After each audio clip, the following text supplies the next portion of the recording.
Olá, todos bem? Eu espero que sim. Estamos iniciando mais uma aula de auxiliar de veterinário. A aula de hoje vai ser a respeito de miologia. A aula anterior foi de osteologia, ou seja, sistema esquelético, e hoje a gente vai falar de sistema muscular, ou seja, estamos falando de miologia. Mio é igual a músculo, logia é igual a estudo. Então, basicamente, a gente tem estudo dos músculos.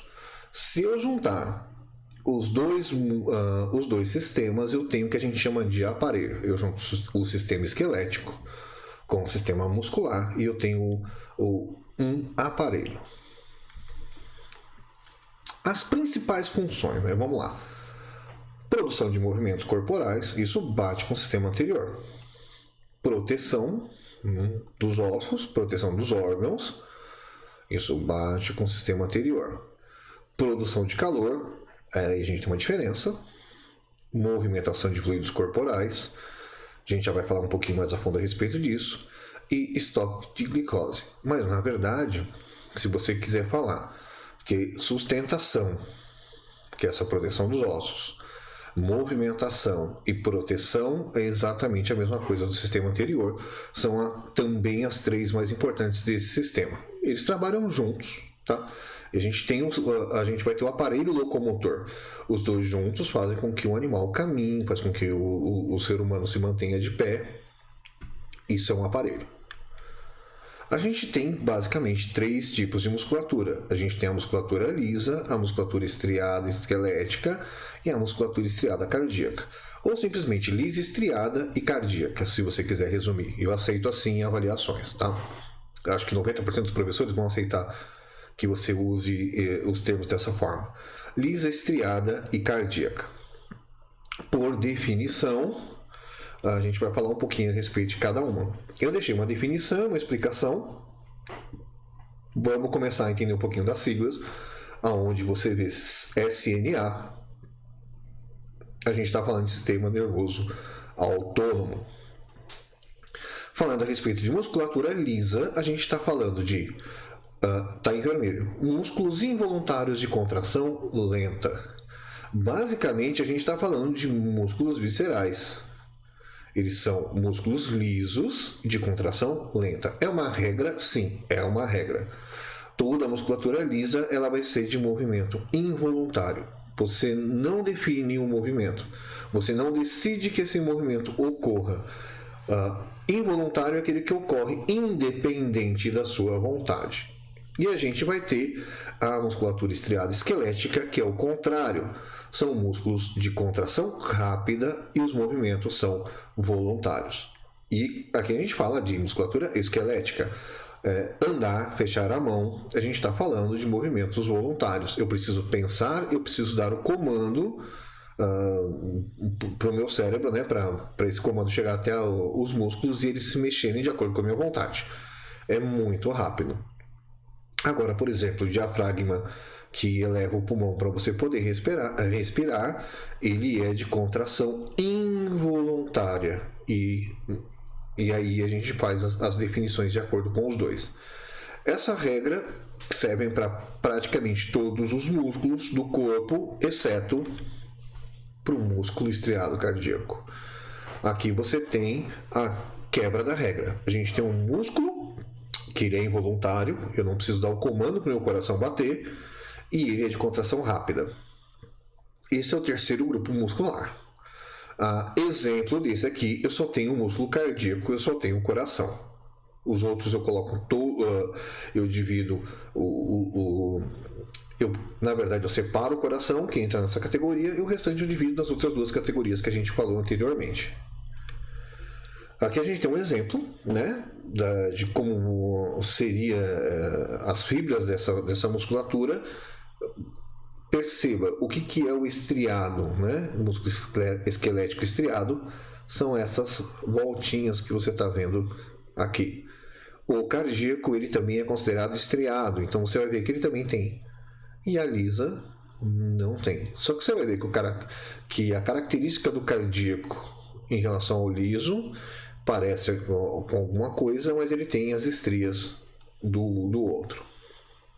É como se ele fosse uma musculatura intermediária. Ele tem características daqui e tem características daqui. Aí a gente vai falar um pouquinho a respeito de contração muscular. Então vamos lá. Os músculos são constituídos por células contráteis, ou seja, elas se contraem, ligadas entre si, formando os feixes musculares que vocês viram na imagem anterior. Vários feixes reúnem-se e formam os tendões fibrosos. Eu vou ter a repetição para a formação desse tecido muscular. E quando a gente fala das zonas de inserção óssea, lembra na aula anterior um osso pequeno que tinha um local onde eu falei que ligavam com os tendões fibrosos? Tenta lembrar o nome do osso. Vamos ver se você decorou mesmo. O encurtar das células contráteis que vai produzir a escala muscular de contração. A contração requer energia transportada pelo fluxo sanguíneo. Acabamos de entrar no próximo sistema, em um dos próximos sistemas, que é o sistema circulatório. A gente está falando de energia transportada pelo fluxo sanguíneo, armazenada e metabolizada a nível celular. A determinação da contração é nervosa através da junção neuromuscular, mais um sistema. Estamos entrando aí no sistema nervoso. Transformação da informação nervosa em mecânica, não é mecânica. Transformação da informação nervosa em mecânica. Eu tenho um estímulo e eu reajo a esse estímulo, eu tenho a transformação desse impulso nervoso num impulso mecânico. A gente vai falar no sistema nervoso, por exemplo, o que é a resposta muscular. Imagina eu estou fazendo um café, eu ponho a mão na chaleira, está quente. Fazendo café com chaleira é ótimo, né? Fazendo um chá com uma chaleira, eu ponho a mão na chaleira, esquenta minha mão, eu percebo que vai queimar em centésimos de segundo, eu tiro a mão. Isso é uma resposta ao estímulo nervoso, mas é uma resposta mecânica. Depois a gente comenta disso mais a fundo quando a gente for falar a respeito do sistema nervoso, tá? Ligação com sistemas nervoso e circulatório e o controle fisiológico vesical e intestinal. Os músculos lisos, esses que a gente estava comentando anteriormente, eles fazem toda essa parte de fisiologia vesical e intestinal. Tudo que você vê nesse sentido vão ser de contração involuntária. Tão logo, se eu não penso para ter essa movimentação, para que esse músculo se mexa, eu tenho um músculo liso e não um músculo estriado. Aqui você tem um exemplo de como é um sarcômero estirado, como é um músculo em repouso, um músculo estirado, né? E um músculo contraído, ou seja, um sarcômero contraído. Sarcômero, a gente está falando a respeito do músculo. Estirado e contraído, dá para entender, né? Como é que funciona? Lógico, vai ter uma reação em cadeia aqui, a gente vai trabalhar com energia, a nível celular, a gente vai falar de metabolismo, mas assim, basicamente vai ter uma descarga de ATP. E esse ATP vai se ligar a essas moléculas aqui e vai fazer com que essa musculatura se contraia. A gente está falando aqui de actina e está falando de miosina. São vários. Eu separei as duas mais importantes nesse processo. Eu não acredito que eu precise dificultar, fazer com que você entenda completamente. Eu quero que você entenda o movimento, entenda que você tem uma série de outros fatores que implicam em ter um movimento. Quando a gente for fugindo um pouquinho dessa aula, colocando em questões básicas, por exemplo, o animal não se movimenta. Por que o animal não se movimenta? Por que o animal tem uma paralisia? São vários os pontos que vão chegar até o animal não se movimentar. Alguma coisa está faltando no meio desse caminho. Então eu tenho que entender que todos os sistemas vão se ligar em algum ponto. E quando eu falo de sistemas, eu estou falando de sistemas corpóreos mesmo. Todos vão se ligar em algum ponto. Se eu não tiver uma produção de ATP, essa reação química, não tem como eu ter uma contração muscular. Se não tiver actina e miosina, não vai ter contração muscular. Também se eu não tiver um impulso nervoso, também não vou ter uma contração muscular. Ah, mas você falou que a gente tem contrações musculares involuntárias. A contração muscular involuntária independe da minha vontade, mas é um comando do cérebro. É uma zona do cérebro que eu não comando, mas que ele faz o meu coração bater. Entende mais ou menos como é que funciona? Então aqui na verdade a actina e a miosina, né? Quem vai fazer realmente o trabalho aqui no caso é a miosina, que vai se ligar à actina e vai puxar ela, fazendo com que ela se contraia. Agora para isso vai ter uma descarga de ATP. Quem tiver curiosidade, dá um Google, procura a respeito de ATP. Mais pra frente a gente vai falar um pouquinho. É que assim, é muita coisa para falar nessa aula. Se eu falar disso também, haja vídeo, gente. Aqui a gente tem a musculatura cardíaca, tá? Eu não vou falar a respeito das funções do coração, não vou falar a respeito das válvulas, eu quero que você observe simplesmente a musculatura cardíaca. É uma intermediária entre um e o outro? Sim, é um músculo estriado cardíaco.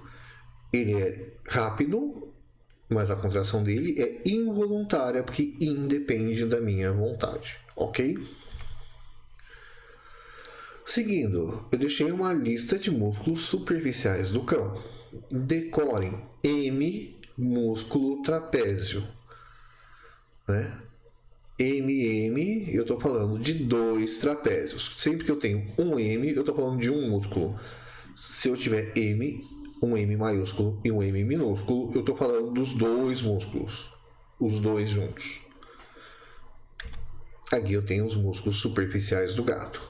Se você fizer uma comparação rápida, você vai perceber que eu tenho mais músculos superficiais do cão do que eu tenho de músculos superficiais do gato. Eles têm características diferentes. Aqui a gente está falando basicamente de anatomia comparada. Eu estou comparando a anatomia do cachorro com a anatomia do gato. Vamos falar um pouquinho das particularidades dos músculos das articulações do gato. As articulações dos felinos são mais flexíveis e têm mais mobilidade. Eles conseguem fazer a rotação completa do membro sem luxação. A cauda pode assumir todas as posições.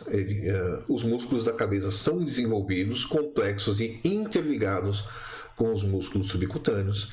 Essa é uma característica individual dos felinos. Aqui você tem uma série de perguntas que podem cair em prova. Os músculos mastigadores são bem desenvolvidos, eles têm uma força de mordida, uma força aplicada na mandíbula muito grande. A região cervical composta por uma espessa massa muscular. Então, quando a gente vê na região cervical, a gente até movimenta por ali, né? Acaba também servindo como proteção. A região abdominal com músculos bem desenvolvidos conferindo proteção da região. Se os dois baterem com o abdômen no chão, um gato e um cachorro, o mais prejudicado vai ser o cão, com certeza.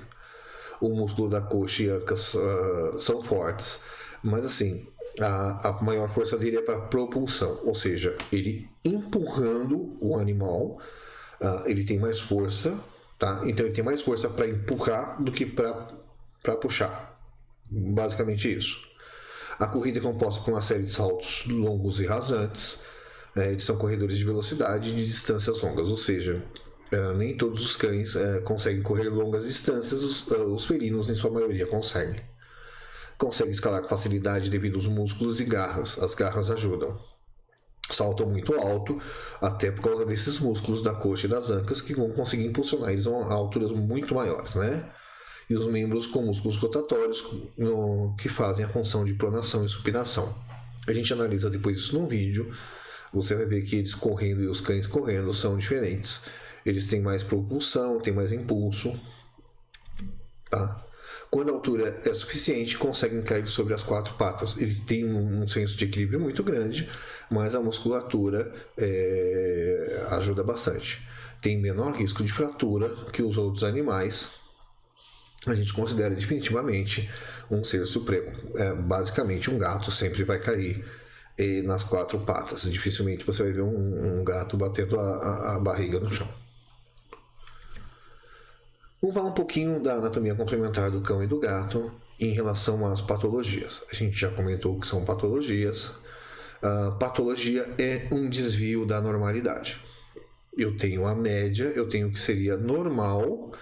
Quando alguma coisa foge a essa média, eu tenho basicamente uma patologia. Tá? Vamos falar um pouquinho da classificação zoológica do cão. O cão ele é da classe dos mamíferos, a supraordem dele é dos carnívoros, a ordem dele são dos carnívoros terrestres, o gênero é Canis e a espécie é Canis familiaris. Eu não sei se vocês perceberam, a gente não está falando de raças de cão aqui.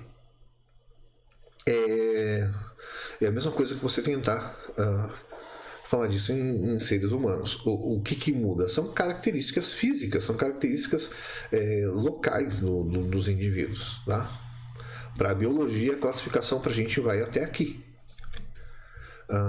A gente comentou a respeito do tamanho versus o peso.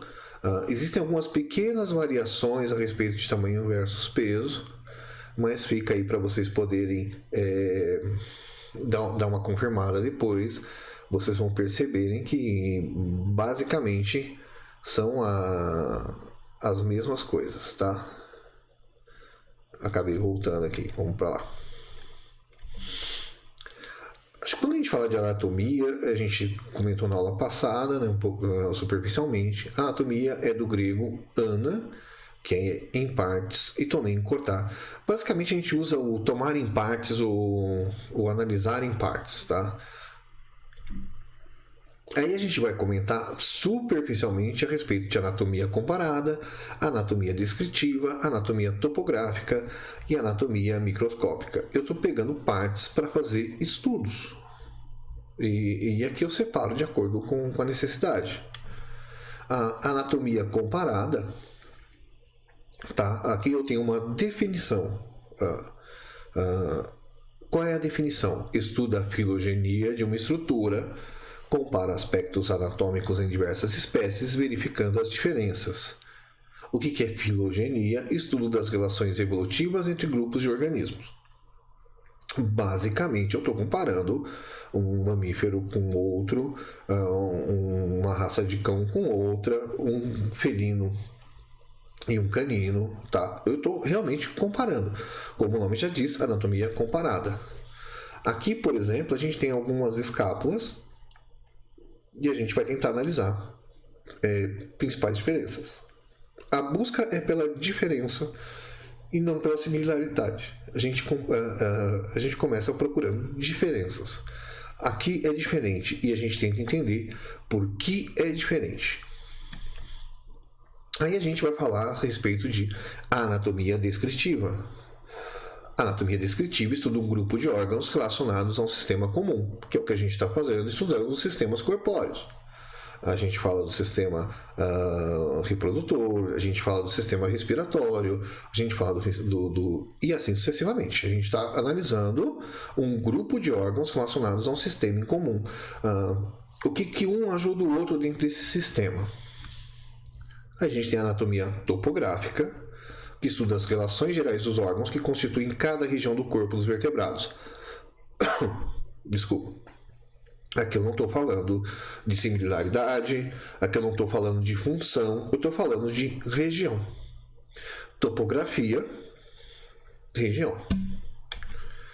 E a gente tem a anatomia microscópica, estuda a microestrutura e a arquitetura dos tecidos. Aqui eu vou entender como é que a célula funciona, que tipo de célula que eu tenho, qual é a configuração dessas células e assim sucessivamente. Para ter anatomia microscópica, necessariamente eu preciso do microscópio. Os planos de delimitação a gente já citou na aula anterior. Para estudar anatomia, para eu dizer que parte eu estou estudando, para dar uma informação mais precisa, eu vou precisar dos planos de delimitação, não só desse tipo de plano de delimitação, mas também desse plano de delimitação. Tá? Depois a gente pode fazer um estudo a respeito disso, mas basicamente, gente, olhem as imagens e tentem ir definindo. Aqui é uma introduçãozinha que a gente vai fazer, o que a gente vai comentar a respeito a partir de agora. Aqui a gente tem uma junção de membros técnicos com membros populares, com termos populares, tá? Cauda, garupa, coxa, lombo, são definições que a gente vai ouvir o tempo todo. O médico talvez não utilize esse termo, mas assim, o tosador vai utilizar. E não é que está errado, tá? São termos mais populares, mas são técnicos, a gente trabalha com isso. A gente tem que reconhecer. Quando a gente fala de auxiliar de veterinário, você está auxiliando dentro da clínica a todos os setores possíveis. Você tem que conseguir, para auxiliar, o básico é você conseguir uma boa comunicação com todos os setores. Então, assim, decore. Não tem outra forma, não tem como eu te ensinar isso aqui. Quando a gente falar de endurecimento do coxim, se você não sabe o que é coxim, você perdeu a patologia, você não entendeu a patologia. Hiperqueratinose de coxim. O que é isso? O nome já foi dito. Se você entendesse os termos, você teria entendido o que é a patologia. Aqui tem uma outra imagem que preferi, basicamente é a mesma coisa, tá? E aqui a gente tem novamente a parte óssea, né? A parte do esqueleto. Aqui a gente tem alguns termos técnicos a respeito do gato, tá? Eu vou me tirar daqui momentaneamente para você poder pausar, pausa o vídeo, dá um print na tela se for o caso, para você poder estudar esses termos, certo? Gente, basicamente isso aqui é decorar, não tem muito o que fazer, tá? Em anatomia, o que um auxiliar precisa saber, né? Por que ele precisa entender um pouco de anatomia? Quando a gente falou a respeito da anamnese, são perguntas que você vai fazer a respeito de todos os sistemas. Você vai fazer perguntas para saber se o sistema respiratório está bem, se o sistema digestório está bem, se o aparelho locomotor está funcionando. Se você não tem uma noção de anatomia, não adianta perguntar. Eu tenho que entender como funciona para perceber se tem defeito. Você já imaginou um mecânico que não sabe como o motor funciona? O que ele resolve? Mas eu não sou mecânico. Eu não sou veterinário. Gente, o veterinário hoje, ele não tem uma figura de um técnico. Não existe um técnico. Muita gente vende o curso chamando de técnico. Não existe técnico veterinário. Você tem um veterinário e você tem um auxiliar. Essa função que a gente tem no ramo hospitalar dos auxiliares e dos técnicos não existem no nosso. A gente só tem o auxiliar de veterinário, a gente não tem cargos intermediários.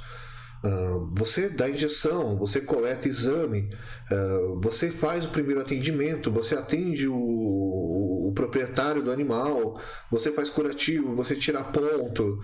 Depende muito do médico com quem você está trabalhando. Tem médico que deixa que os auxiliares. Deixa não, que faz questão que os auxiliares auxiliem em cirurgias. Mas não pode fazer. A partir do momento que você está ajudando o médico, ele não está te transmitindo a responsabilidade. Você está fazendo sob supervisão do médico. O auxiliar ele faz tudo sob supervisão do médico, do veterinário. É necessário um conhecimento de região anatômica e um conhecimento de enfermidades. Tá? Por exemplo, falando a respeito da anatomia, né, a gente tem cabeça e face. A gente fala a respeito do pavilhão auricular direito e esquerdo. Tá a sigla ali na frente. PAD, pavilhão auricular direito. PAE, pavilhão auricular esquerdo.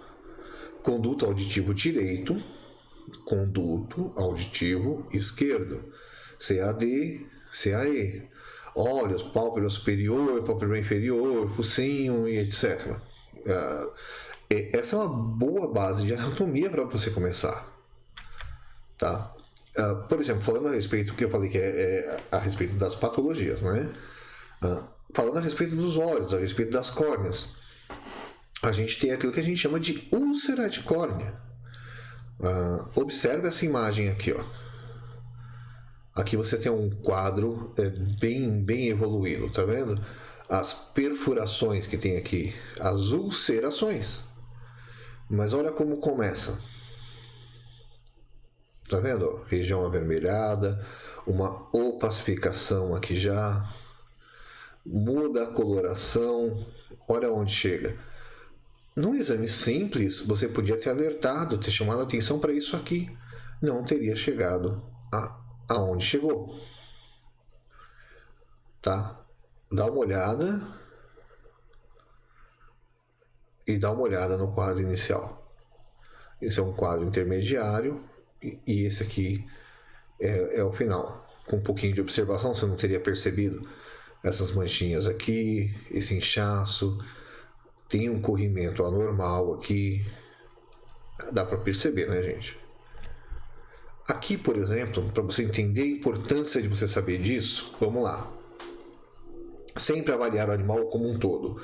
Às vezes um problema sistêmico pode trazer apenas uma alteração ocular. Exemplo, a acinomose. Aqui já está bem agravado para vocês conseguirem enxergar na imagem, tá? Mas isso aqui pode ser menos do que o que você está vendo aqui. A acinomose, num primeiro momento, ela é até simples de ser tratada, tá? Um complexo vitamínico, melhorar a imunidade desse animal, nesse primeiro momento seria o suficiente para não ter riscos maiores. A partir do momento que eu não percebo, e ela é uma doença progressiva, né?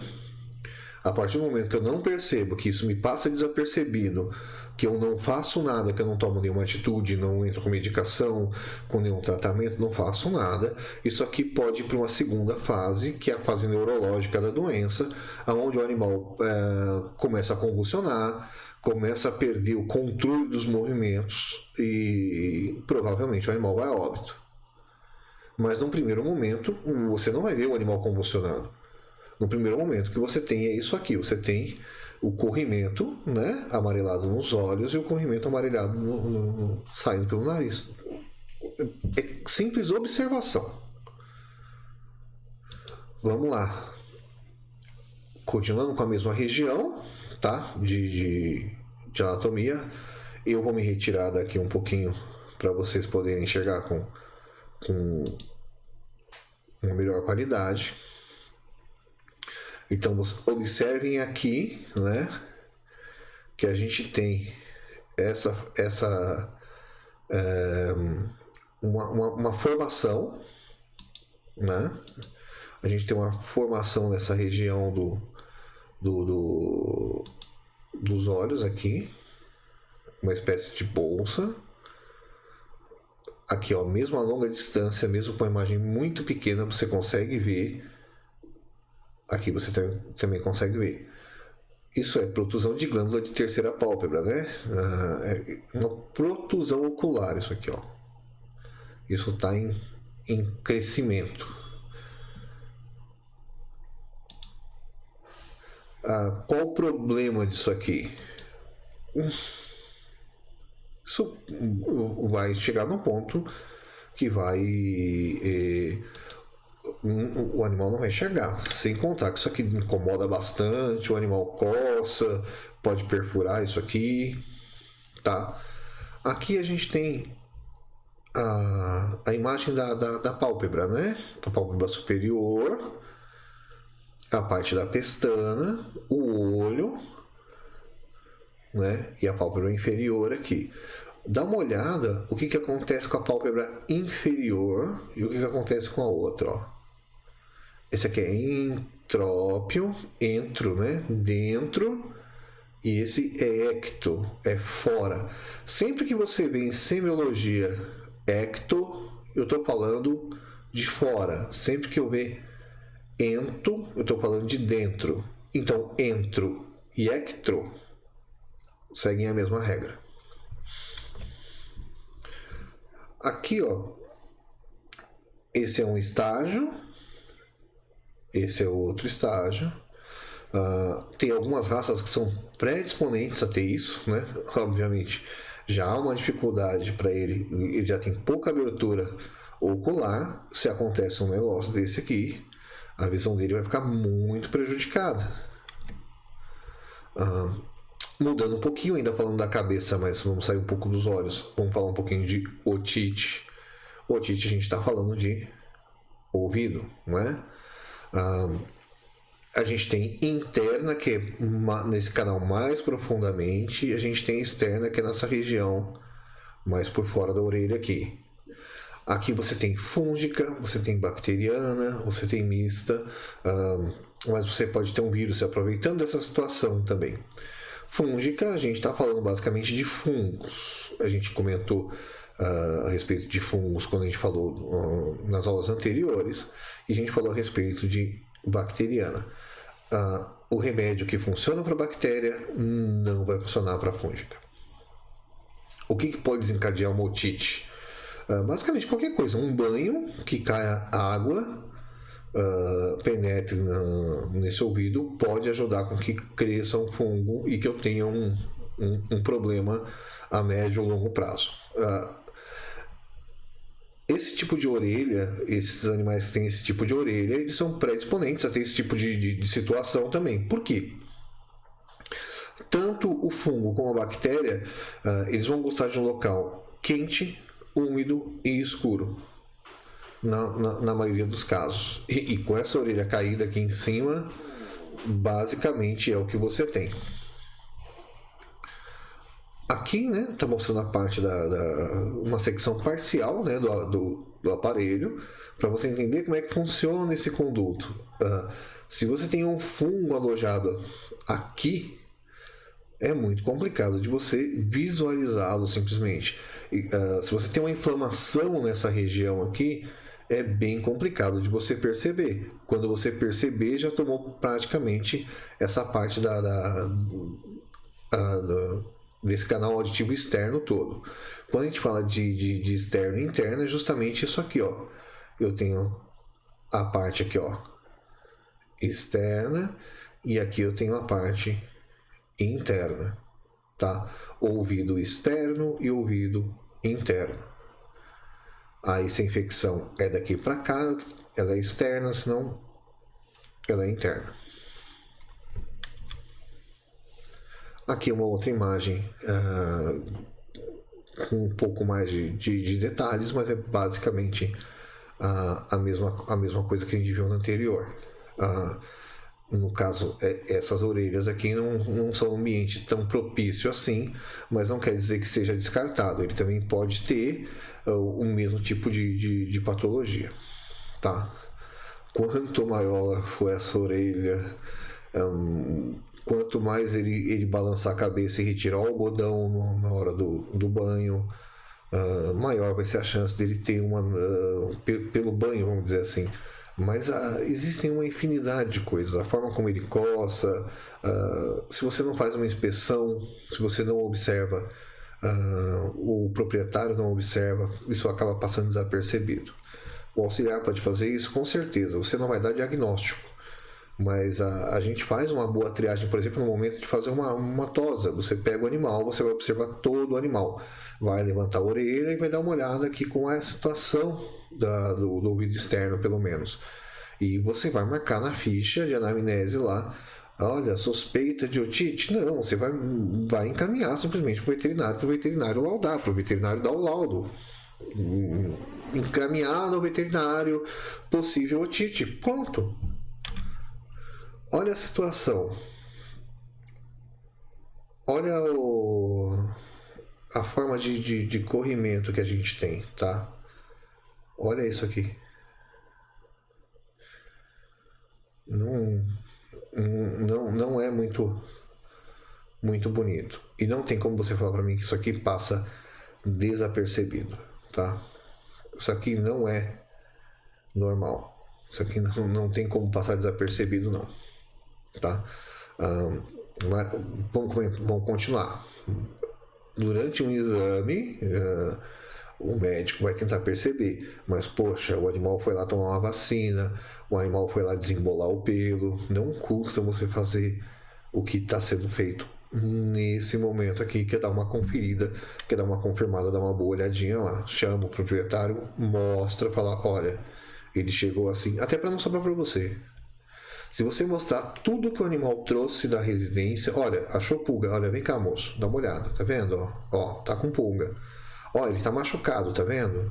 Aí quando você vai fazer uma tosa, você se livra de metade dos problemas. A gente vai falar um pouquinho disso um pouco mais à frente no curso, mas assim, é uma forma correta de conduta. Você mostrar ao proprietário, você faz, quando você recebe o animal, você faz a inspeção, é uma inspeção completa e você aponta para o proprietário e se o proprietário não estiver presente, você anota na ficha. Uma limpeza com água boricada era o suficiente para manter legal, pelo menos essa parte externa aqui, tá? No momento do banho tem uma espécie de algodão que ele repele água.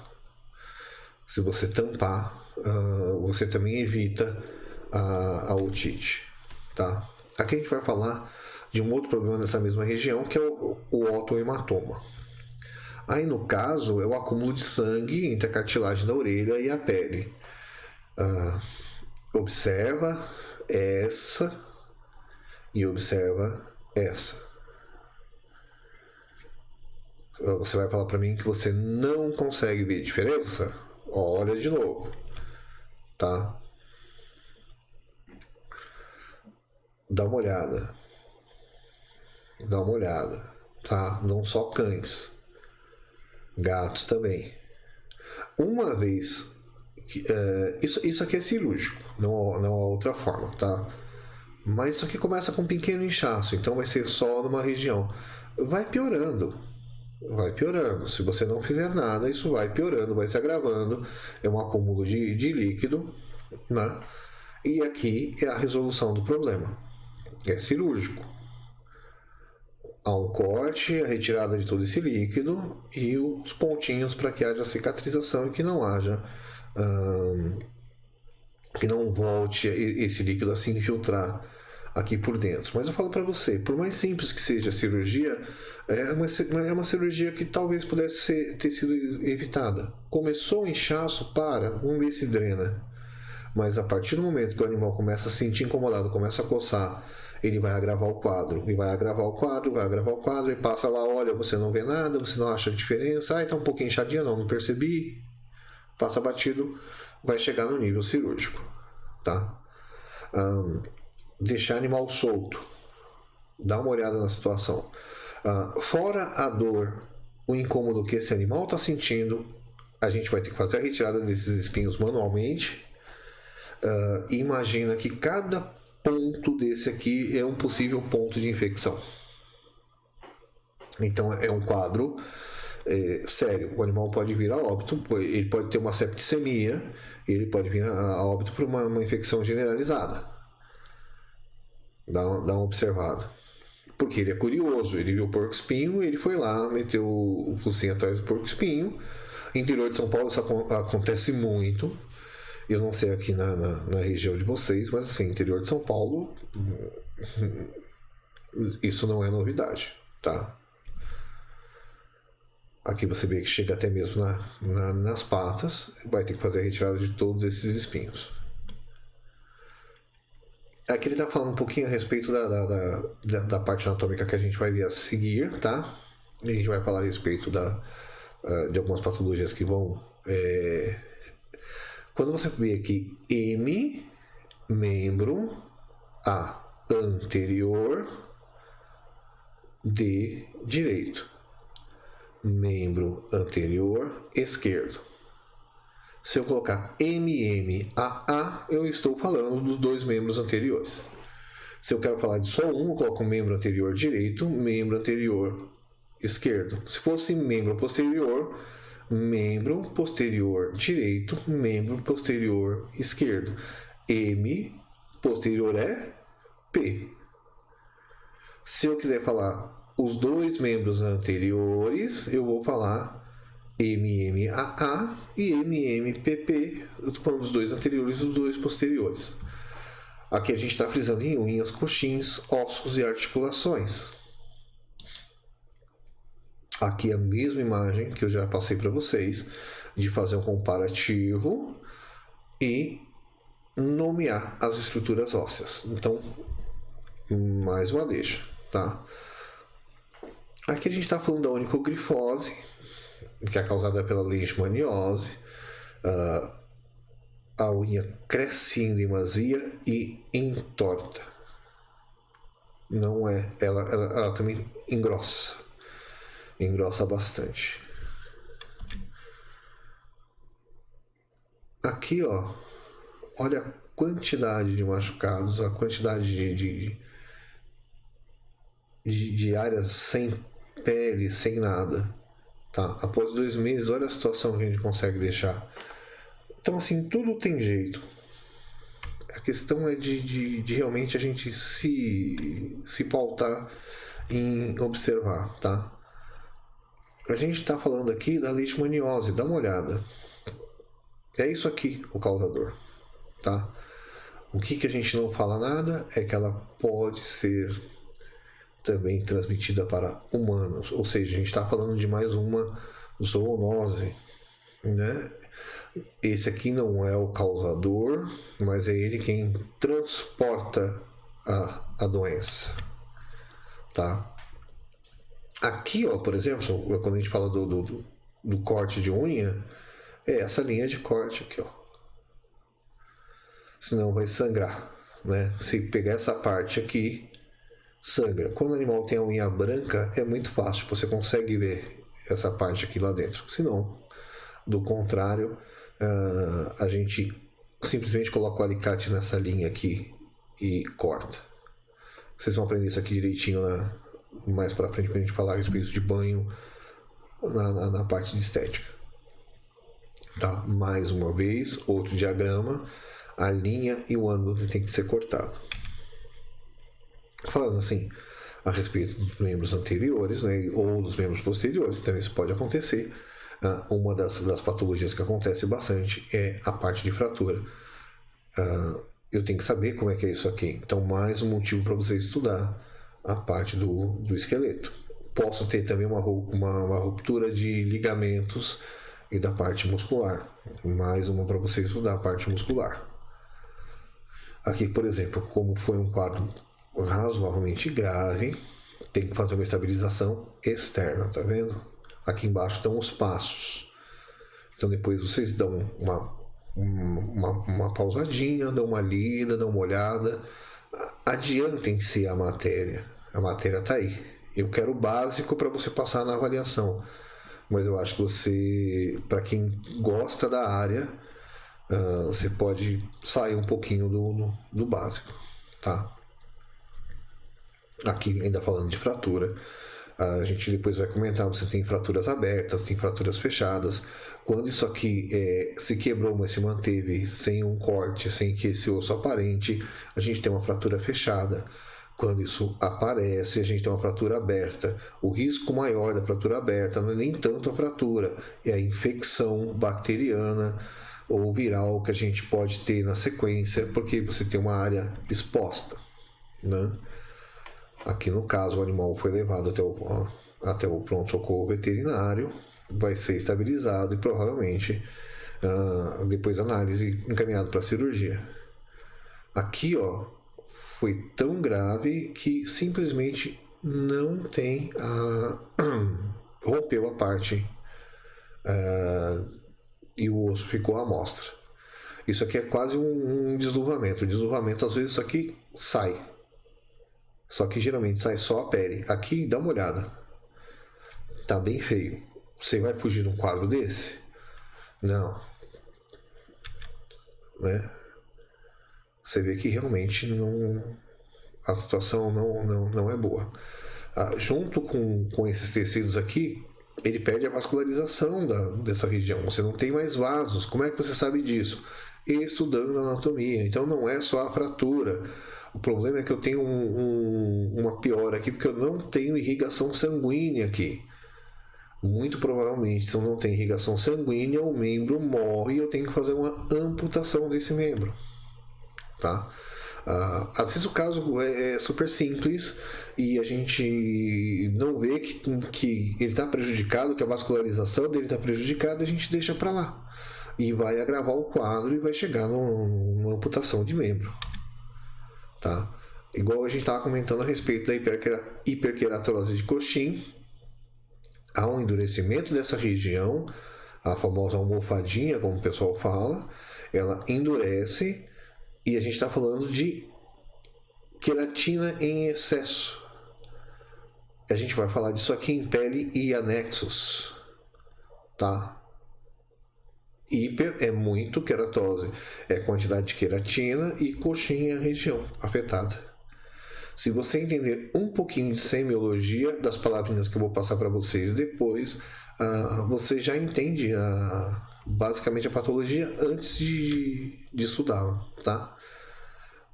Mais uma imagem da mesma doença, da mesma patologia, tá? Aqui falando dos membros posteriores, né, ou pélvicos, MPD, MPE, segue a regra do que a gente falou anteriormente, e MMPP, eu estou falando de ambos os membros. Aqui a gente está falando do que a gente já comentou, da displasia coxo-femoral. Ela é hereditária, é um problema genético, é comum em animais de grande porte. Se nada for feito, a situação que a gente tem é essa aqui, tá? Há muito pouco a ser feito, dependendo do nível da doença, e a maior parte das coisas que a gente faz é estabilizar a doença, não deixar com que ela piore. A gente congela, a gente para ela no tempo, mas na verdade não há como, ela não cede, ela é degenerativa, e uma vez que eu tenho uma doença degenerativa, ela segue seu curso, tá? Aqui a gente vai falar um pouquinho de patologias da costela, externa e dorso. A gente pode falar a respeito de flanco, prepúcio, mamas, vulva, vagina. Aí você está vendo os machucados. Então eu tenho que ter uma noção de qual é essa região para eu poder anotar, inclusive na ficha. Ele tem um inchaço, um machucado, um corte, uma fístula. Aonde? Tá? Então conhecer os planos anatômicos também é interessante. Aqui a gente está falando do TVT, que é um tumor venéreo transmissível. Se um animal cruzar com o outro, ele se contamina. Uma cadela, no momento do parto, pode contaminar os filhotes.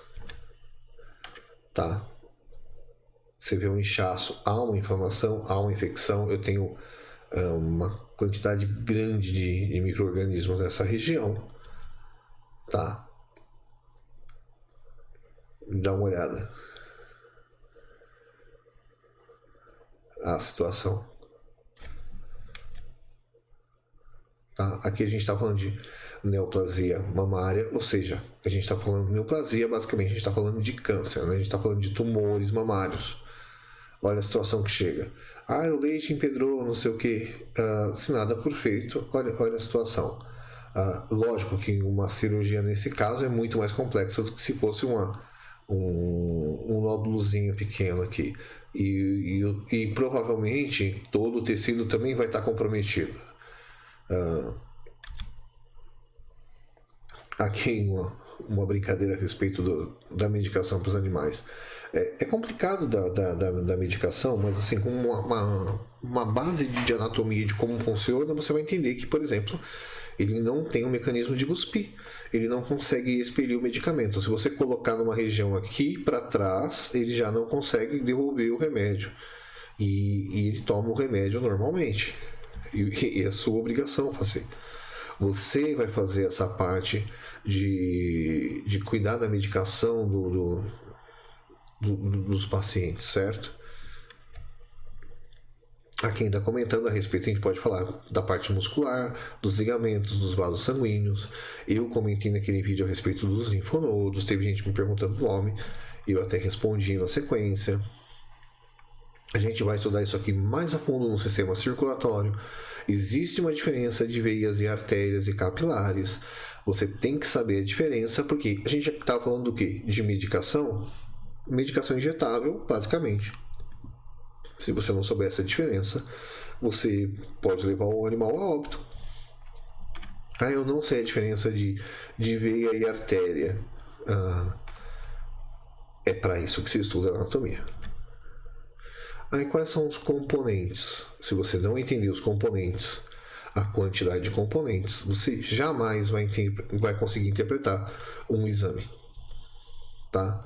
Os vasos sanguíneos, aqui a gente está falando simplesmente de veias e de artérias, mas se você juntar veias, artérias e capilares, eles estão presentes em basicamente o corpo todo, eles alcançam todas as extremidades, e além dessa parte circulatória, você ainda tem a drenagem linfática, que a gente comentou na aula anterior.